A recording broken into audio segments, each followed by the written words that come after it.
what if we let ChatGPT make every decision in WorldBox? So for this, we're using a map divided into 4 perfectly equal quadrants, with a small lake right in the center. And to make things even more interesting, we send a message to ChatGPT asking for help choosing which biome to place in each one. We list the available options, and ChatGPT replies. Quadrant 1 gets the celestial biome, Quadrant 2 the maple biome, Quadrant 3 the clover biome, and Quadrant 4 the swamp biome. We go ahead and set the biomes just like ChatGPT said. Then we message it again and ask which race to place in each quadrant and how many of each. ChatGPT responds, 25 humans in the clover biome, they're gonna need that luck. 30 capybaras in the swamp, 15 bears in the maple biome, and 17 angles in the celestial biome, just to spice things up a bit. So we place 25 humans in the clover biome, 30 capybaras in the swamp, 15 bears in the maple biome, and finally 17 angles in the celestial biome. After that, we go back to ChatGPT and ask what traits it wants to assign to each quadrant. It says Quadrant 1, thief, genius, and strong. Quadrant 2, giant, fat, and unlucky. Quadrant 3, paranoid, deceitful, and evil. Quadrant 4, weightless, fast, and agile. Back in the game, we apply the traits exactly as ChatGPT requested for each quadrant. With everything set up, we hit play, and the story officially begins. By the time we reach year 100, here's how things are looking. The only ones who've fully populated their quadrant are the Angles, who are also the only race that's split into multiple kingdoms. They formed 3 independent kingdoms. The rest are still unified under a single one. Oh, and population-wise, the bears are in the lead, followed by the humans, then the capybaras, and finally the Angles. Now, when it comes to development, the humans have covered a decent chunk of territory, but their houses are still kind of behind in terms of infrastructure. That said, they built a mine early on, which helped them upgrade their homes and gave their soldiers some pretty solid tools. They've also got windmills, which by the way, are in full harvest season, so that likely helped their population grow steadily. They just founded a new village too, and they're slowly making their way toward the coast. The capybaras? Totally different story. For some reason, they don't build roads like the humans. Instead, they cram themselves into super dense towns with their own windmills, storage buildings, and all that, but they don't really make the most of their space. You can tell they prefer living close together. Also, it looks like they've completely deforested their land. There are barely any trees left, just a few on the outer edges. The bears have a similar setup to the capybaras, though I'd say it's a bit more spread out, at least around their capital. At first glance, it seems slightly bigger, but they've been dealing with some serious behavior issues. Sometimes they attack each other, which causes all sorts of problems, like setting their own windmills on fire. And they waste even more space than the capybaras, leaving big empty patches of land unused. Clearly, they like living in groups, but yeah, it comes with its problems. And the Angles, yeah, they're a bit of an odd case. They also have scattered villages, but they're way smaller. For some reason, they seem to prefer tiny settlements and don't bother filling their territory with buildings, which clearly explains why their population is so low compared to the other kingdoms. Even if you combined their 3 kingdoms into one, they still wouldn't come close to matching the others. After checking in on each kingdom, we go back to ChatGPT and let it know we've reached year 100, and from now on, every 100 years, a random event will take place in each quadrant. Could be good, could be bad. We ask what the first event should be, and here's what it says. Quadrant 1, an earthquake.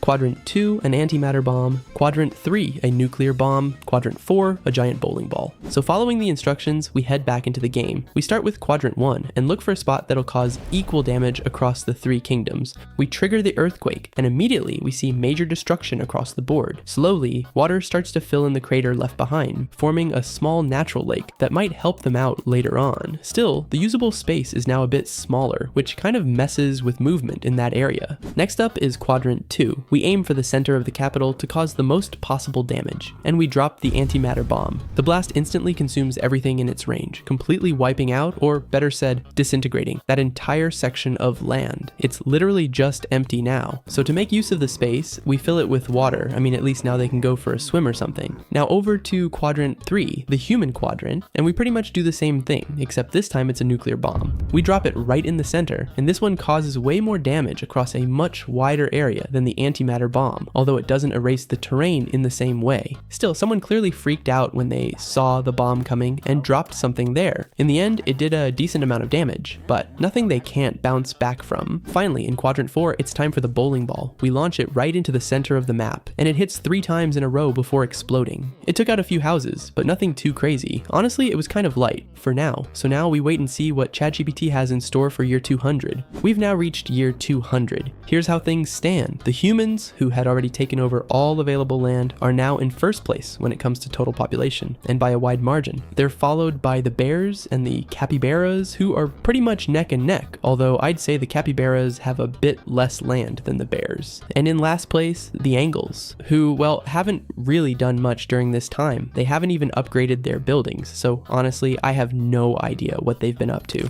Anyway, we messaged ChatGPT again to let it know we've hit year 200, and we ask what the next event will be. ChatGPT replies, "Golden shower for everyone. Let's drop a ton of gold ores so they can enjoy the riches and start preparing for year 300, when things are going to get a lot more destructive. Looks like this time the event is a good one. So we're not going to drag things out. We drop the gold just like it said. We start in quadrant 1 and completely cover the area in gold. Then we head down to quadrant 3. Once that's done, we move to quadrant 4. And finally, we place gold in quadrant 2. Now let's see how they react to this golden shower." Well, it looks like the capybaras are definitely interested. They've already started mining the gold. The humans, I can't really tell if they are or not, but I do hear tool sounds, so I'm gonna assume they are. And the angles? Oh yeah, they're loving it. They're actively mining the gold too. I guess some of their structures must use gold, so this could really help them grow a bit more, hopefully. We now jump to year 300, and it turns out the angles didn't really make the most of that golden opportunity, since their population is pretty much the same as before. But the humans, and honestly the other species too, definitely made good use of it. In quadrant 3, the humans have now passed 2,000 inhabitants. The capybaras in quadrant 4 have just crossed the 1,600 mark, and the bears, trailing a bit behind, managed to reach around 1,200. Looking at their progress, yeah, the angles haven't really done much.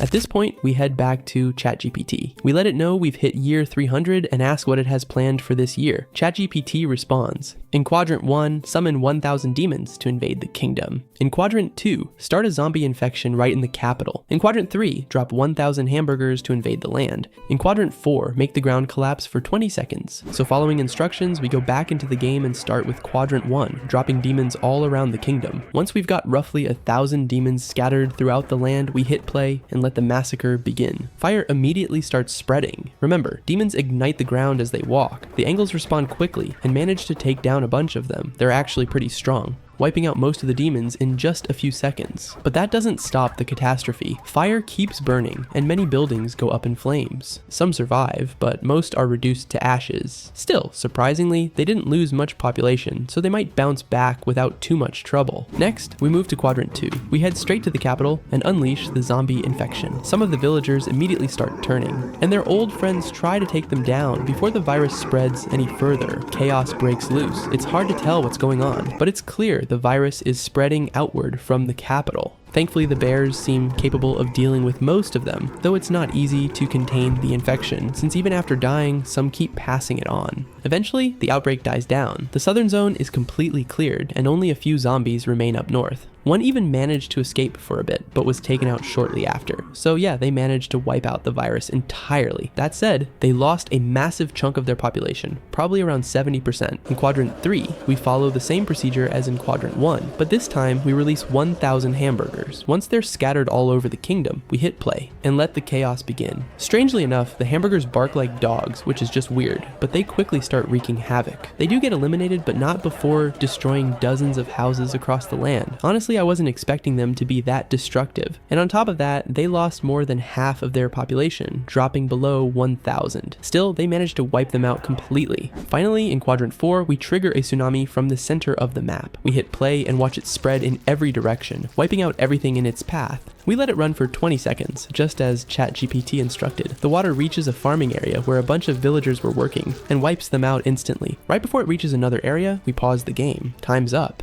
Even though they suffered heavy losses, what really worries me is the land itself. I'd say, without exaggeration, that 50% or more of the quadrant is now underwater, completely unusable and beyond recovery. No doubt about it, they took the hardest hit this time. And just like that, we reach year 400. At this point, the humans have managed to recover a bit, though they're not back to where they were. The capybaras have stayed pretty stable, growing just a little. The bears in quadrant 2 made a solid comeback after the last disaster. And in quadrant 1, surprisingly, one of the Angles kingdoms actually managed to grow its population by about 60 people. We check back in with ChatGPT to kick off the next event for year 400. All kingdoms have managed to survive so far. So what do you have in mind this time? And here's what ChatGPT says. Quadrant 1, place a volcano in the top left corner and make it erupt at full force. Quadrant 2, summon dozens of thunderclouds, acid clouds, hell clouds, and ash clouds. Quadrant 3, turn every city into an independent kingdom and make them fight until only one remains. And Quadrant 4, drop a bunch of crab bombs all over the quadrant. We go back into the game and start carrying out ChatGPT's instructions. In Quadrant 1, we head to the top left corner and place the volcano.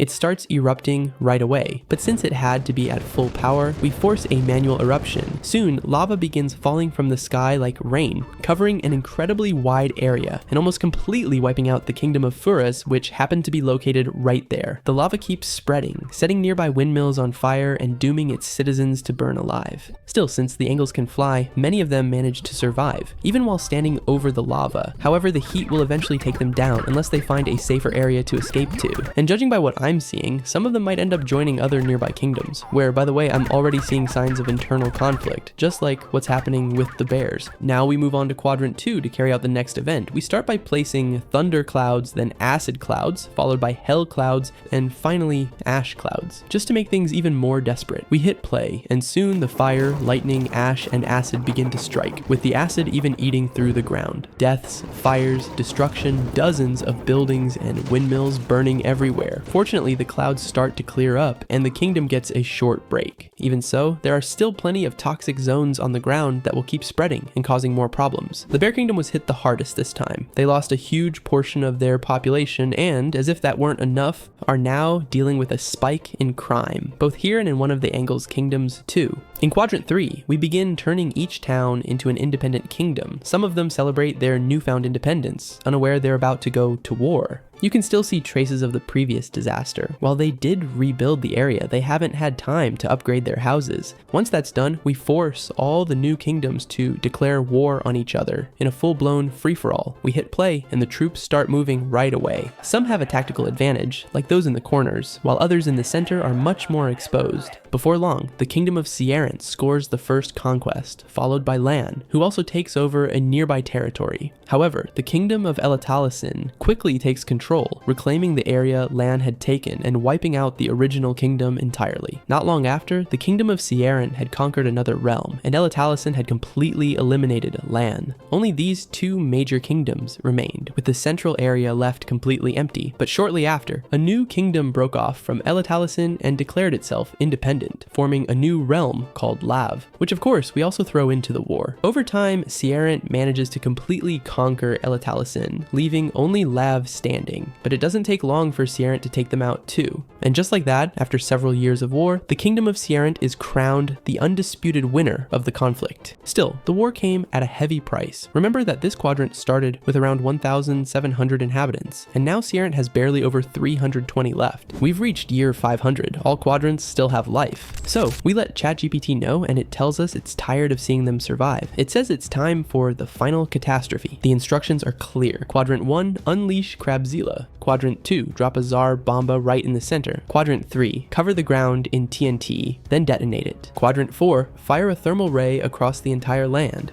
Also, just to add a special touch, it asked me to unleash a deadly and extremely contagious plague in every quadrant. Following the plan, we head first to Quadrant 1. We summon Crabzilla and begin the rampage. I try to cause as much destruction as possible without worrying about whether they survive or not. After all, ChatGPT's goal is complete annihilation. I move a bit north to hit that area too, but soon enough, the Angles start chasing me, furious, trying to take me down. I start to notice they're actually close to killing me, and finally, I explode. Surprisingly, they survived, though they suffered massive losses and almost total destruction of their buildings. In Quadrant 2, we drop the Tsar Bomba right in the center. This time, it caused even more destruction than before. What's shocking is that the main kingdom no longer exists. They're practically on the brink of extinction, largely due to the plague that spread exactly as ChatGPT had planned. Now we head to Quadrant 3. Apparently, they've done a slightly better job at containing the plague. They grouped most of the survivors inside the capital, leaving the rest of the towns to fend for themselves. Either way, we begin covering every inch of the land with TNT until there's not a single gap left. We light a fuse, and the moment it hits the explosives, the whole thing detonates at once. It almost blew up my computer, but luckily, everything is still working. Soon I realize the entire terrain has vanished, and water begins to slowly flood the area, completely wiping out Quadrant 3. But somehow, the humans didn't go extinct. Luckily, they managed to settle in an unoccupied spot within the capybara's territory, using a nearby campfire and windmill to found a new settlement. The capybaras, on the other hand, took a similar approach. They grouped together in one spot and left the rest of their land to the infected, who eventually died off. I decide not to harm the humans. After everything they've been through, they've earned a break, so I focus only on wiping out the capybaras. In a matter of seconds, more than 400 of them are gone, including those in the north. I make sure no living creature is left behind. That's what Quadrant 4 looked like after the heat ray. The ecosystem was completely transformed. Because of the fire, most of the surface turned into sand, a terrain that might actually be more suitable for the humans, who could take advantage of this area moving forward. The bears also managed to overcome the pandemic, though they're still split into several kingdoms. Almost the entire region is toxic now, but apparently they've learned to live with it.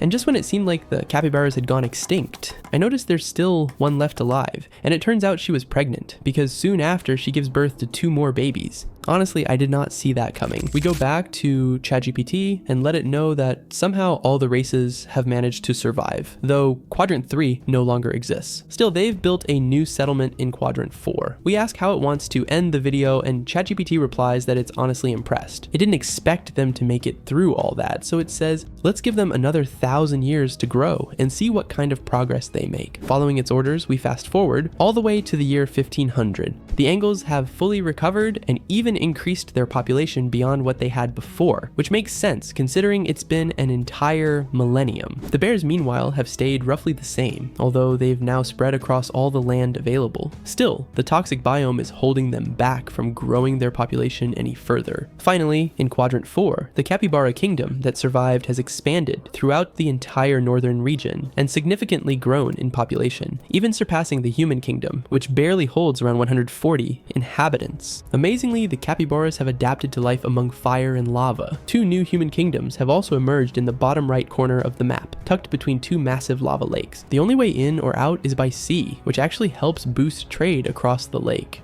As we mentioned, the Angles have also grown stronger and learned to live among the lava like it's no big deal. Seeing how things have turned out, we go back to ChatGPT and let it know we've reached the year 1500. We send over a screenshot, and this is what ChatGPT replies. Interesting. They've managed to grow and develop a lot over all this time. I think they've earned a reward, so bomb the entire map. A bit shocked by this unexpected request, I prepare to carry out ChatGPT's final orders. We hop back into the game and drop a Tsar Bomba, the most destructive bomb of all. To get it done quickly, we carpet bomb the entire map. Soon, all kingdoms are gone. There's no trace of the Angles, though at least now there's no lava left to bother them. The bears didn't survive either. Even the capybaras were completely wiped out, and the only survivor is a single human from the kingdom of Karoskaya, who is now doomed to spend the rest of his days completely alone with only a few rats around, rats that will probably end up eating his body.